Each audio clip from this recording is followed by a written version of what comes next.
Приготовила сегодня Наурыз кузе. Для первого раза вроде бы неплохо. Сейчас добавлю жидкий корт и будет готов. На вкус вроде бы как кузе. Посмотрим.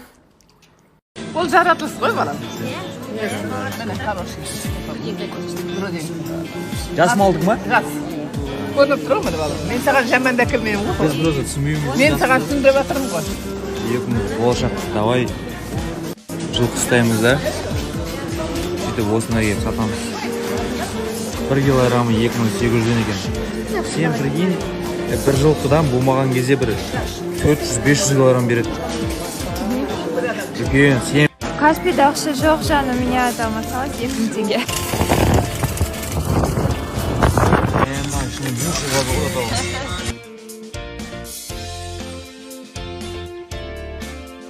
Жылқы алады, соясын да 500 дегенді 3000 теңге көбейт шығады. 2,5 мыңнан, 2 мыңнан берші 1 миллион теңге береді.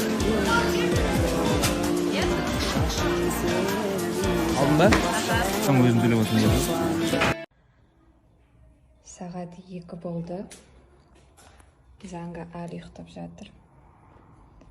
Күніге қайырлы таң деп жүрген бала. Әлі тұрған жоқ. Бала бақытты. Ал, компьютерің құтты болсын. Балам. Нарылтай. Нарыл. Құтты болсын. Рахмет. Я, кім сыйлады? Хватит, отсюда посмотрите. Құтты болсын, кім сыйлады енді? Папочка. Спасибо, папа. Жанымсың. Не істейсің енді? Сабақ оқисың ба бұда? А? Сабақ оқисың ба? Да, ойнаймыз. Да, бірақ ойнайсың ба? Оқырман, мен сіздердің тілектеріңізді оқыдым. Барлығыңызға рахмет. Мен де сіздерді 22 наурызбен құттықтаймын. Ұлыс оң болсын. Ақ мол болсын. Қайырлы күн баршаңызға, достар, қалдарыңыз қалай? Аптаның басы ойдағыдай өтіп, берекелі өтсін деп тілеймін. Кешеден бері жазып жатқан ақ тілектеріңізге алғысым шексіз, керемет көңіл күймен бүгін Астанада жұмыстарыма кірісіп кеттім. Сіздерге де сондай жақсы көңіл күйді тілеймін.